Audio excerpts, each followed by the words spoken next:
Je suis venu sur invitation donc, de l'amicale des enseignants de Gandon pour assister à la cérémonie de remise des prix donc, des élèves, des lauréats donc, pour les cours de vacances organisés dans la période du mois de septembre.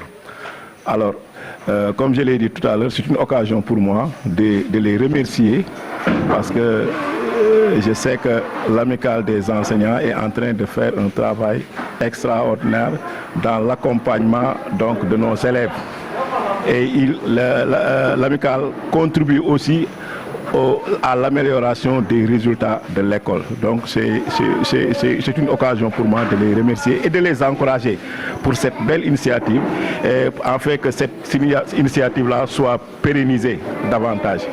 En tout cas, je les remercie davantage. Il y a une forte délégation dirigée par Insa Wad qui a donné ses propos lors de la cérémonie de la journée d'excellence. Je remercie également le président de l'amicale. Je remercie le président du CGE, le directeur de l'école. Je remercie les parents. Je remercie tous les enseignants. Je remercie également les apprenants, les élèves. Vraiment, ils ont du mérite. Ils ont participé au cours de vacances. C'est l'essentiel. Parce que la journée d'excellence là revêt une importance capitale. Parce qu'elle permet vraiment de consolider les acquis pour nos apprenants. Donc le maire Alpha Mamadou Diop, dès son installation à la tête de la commune, a donné des instructions fortes au président de la commission qui a fait l'état des lieux pour recenser pratiquement tous les problèmes qui sont dans les écoles de la commune de Gandon. J'ai entendu tout à l'heure le président du CGE dire que l'école de Gandon a des difficultés, a des problèmes. Nous le savons. Donc on va rendre compte au maire. Le maire est très sensible. Pourquoi? Parce que l'éducation c'est une compétence transférée. Il a pris l'éducation comme une priorité des priorités. Raison pour laquelle vraiment il a mis les moyens.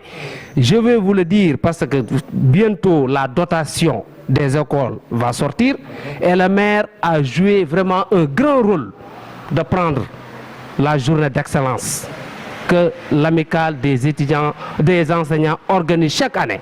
Et le maire vraiment réitère son engagement et sa disponibilité. Vraiment il est preneur pour vraiment qu'on apporte à l'éducation une qualité. Et les apprenants vont réussir. Raison pour laquelle je suis là, accompagné d'une forte délégation pour représenter le maire Alpha Mamadou Diop, vraiment qui est très sensible vraiment aux problèmes de notre école. Donc là, pour le moment. Aujourd'hui, on a organisé une cérémonie de l'excellence pour primer 45 élèves, 25 filles et 20 garçons. Des cours de relais, comme l'a dit tout de suite le directeur, pour un mois. Donc chaque année, nous le faisons depuis 2013. Aujourd'hui, nous sommes à notre 9e édition. Et cette journée d'excellence permet tout simplement, comme l'a dit tout de suite le directeur, à nos élèves qui sont à Gandon d'être au moins prêts pour l'ouverture. Les élèves qui participent au cours de vacances, de la classe du CI en classe de terminale, une fois dans leur classe, ils ont au moins quelque chose par rapport aux autres apprenants. C'est très important. Ainsi, donc, nous lançons un appel encore une fois aux parents qui laissent leurs enfants pendant ces cours-là, qu'ils viennent faire ces cours. C'est très important pour l'éducation. Vous savez, l'amicale aussi participe dans cette localité à toutes les activités. Qu'il s'agit de l'environnement, qu'il s'agit de santé, qu'il s'agit de sport, il s'agit de tout. Hein. Aujourd'hui, on parle de l'éducation. En tout cas, encore une fois, nous remercions monsieur le maire Alpha Mamadou Diop qui, lors d'une audience, a accordé l'amicale ce parrainage-là. Ainsi, étant absent, il a amené cette forte délégation qu'il a représentée. Nous le remercions vivement et il s'est engagé pour chaque année, les éditions à venir, qu'il puisse être le parrain. Il va essayer de prendre ça en charge et d'essayer d'avoir d'autres moyens pour essayer d'aider sa population. Ainsi, donc, nous remercions tout le monde. Remercions le directeur qui est là, à Gandon, qui fait vraiment, il n'a pas encore duré, mais il a montré ses preuves qu'il aime l'école, qu'il aime Gandon et entre nous. Est-ce que ouais. Nous remercions en même temps encore le président du CGE, qui est un ancien directeur d'école, qui est membre de l'amicale, des anciens encore. En tout cas, c'est nous dans nous. Tout ce que nous le faisons pour Gandon, pour que Gandon soit devant. Merci encore une fois. On remercie tout le monde. Nous remercions encore les collègues, hommes comme femmes, membres de l'amicale, qui sont engagés corps et âme pour la réussite. ñoo ngi ko créé depuis 1957 57 bay léegi normalement tey su doon kuy liggéey su nekkoon fonctionnaire tey dafa naa dem na retraite ndax man mi moo mag boon dem na retraite donc man mii nga xam ne moo mag te dem naa retraite moom tam boo xam naa da si boo mu war a jiitu donc kun si mën dimbali ndax école bi dafa délabré carrément 57 bay léegi mur yi baaxatul clôture bu baaxul classe yaa ngi toj bay feer di génn yooyu yëpp gis na mu koy kun si jàppale daal la gërëm waaw mais nag toogunu noo ngi wut noo ngi si partenaires yi mais suñu premier partenaire mooy c'est la mairie ndax fi leen si localité am la nekk waaw donc premier partenaire c'est la mairie yeneen wut nañu yeneen partenaire pour gars yi mën gën a clé quoi noo ngi leen di remercier daal bu baax amical bi noo ngi remercier amical bi ndax franchement jàppale nañu xale yi ndax lii ngañ wax rek moo si nekk ñun seenuñu fayu kenn lañu seenuwul yàlla rek moo ñuy fay incha allah ndax kuy jàngal ay xale yàlla rek moo la fay jërëjëf merci.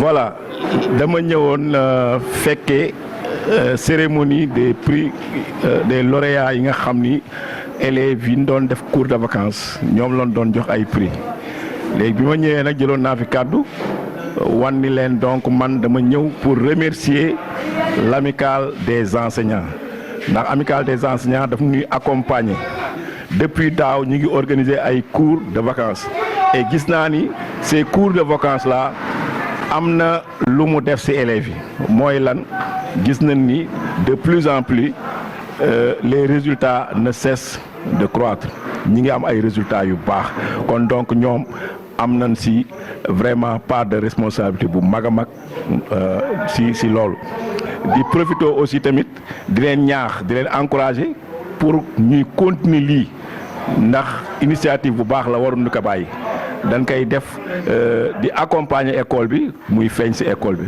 loolu laa ni amoon naa ko wax di xëy na terminer par une doléance comme président CGE ni mu ko waxee ñu fexe ba nga xam ni école bi ñu jàppale ka ñu monsieur le maire jàppale école pour que ñu réhabiliter ko parce que école bi màggal na trop jërëjëf.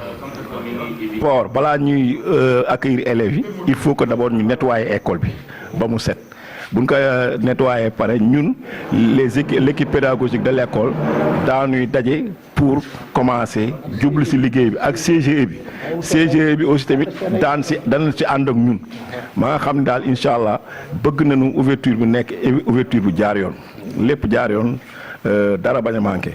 noo ngi vraiment kontaan di fi teew di wan ne man Adama Thiaw laa tudd membre commission éducation la en même temps nekk ci cabinet du maire bokk ci cellule communication représentative le maire ma ànd ak une forte délégation Insa Wade dirigé ko soo xoolee cérémonie Insa jël na parole remercier na le président de l'amicale bi nga xam ne moo nekk nii sama wet remercier les enseignants yi nga xam ne partenaires ci cours de vacances remercier directeur d'école bi nga xam ne ubbil na école bi yaatal nañu ak le président du CGE wala wan ne ñii nooy école bi yaatal nañu cours de vacances yi déroule na normalement xale yi kontaan nañu primé na leen tey donc di wax ne rek éducation ñun ñëpp la soxal ndax ñun dañu bëgg éducation de qualité le maire Alpha Mamadou ba mu ñëwee ci commune bi ba léegi yitteem yëpp mooy am une éducation de qualité raison pour laquelle ba mu fi ñëwee mu am benn mission boo xam ne confié woon na ko président de la commission éducation mu def ko ci école recenser recueillir tous les problèmes de l'école sous peu de temps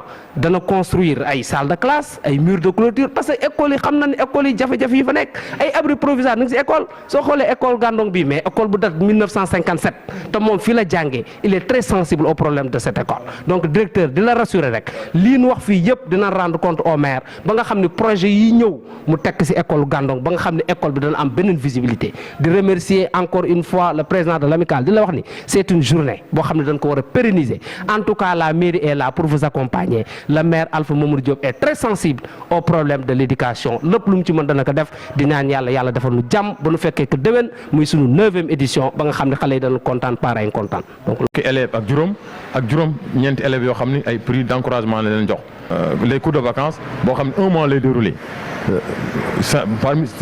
bu ñu jàngalee un mois dañ koy def cérémonie d'excellence pour def évaluation xool les meilleurs élèves par classe ñu jox leen des prix on a primé 5 élèves par classe bi ñu ñëwee ci loolu jàpp nañu comme directeur ni mu ko waxee day am njeexital am njariñ ci élèves yi jàpp nañu élèves yi nga xam dañu participer cours de vacances une fois ba école ubbee seen classe bu ñu demee par rapport ak yeneen élèves yi nga xam ne ñoo nekk classe ñoom dañu am benn loo xam de plus am nañ ko parce que cours de vacances nañ ko jëlee loolu lu am njariñ la donc ñu lancer appel aux parents encore bu ñu organiser cours de vacances pour que ñu bàyyi seen doom ñu ñëw ñuy gërëm ñëpp nag di sant ñëpp di sant encore une fois monsieur le maire Alpha Mamadou Diop parce que bi ñu ñëwee ci bureau pour wax ko affaire parrainage bi dëkk ak tey ak bras ouvert xam ni moom doomu dëkk bi la Gandon moo ko soxal am na ay projet yu bare ci éducation incha allah neen dañ ci taxaw de telle sorte que cette édition là ba nga xam mooy 8e édition mu parrainé ko confirmé na ni les années à futur dañ ci gën def jéego yu gën a mag yoo xam nañ ko jox moom incha allah dina kon def parrainage bi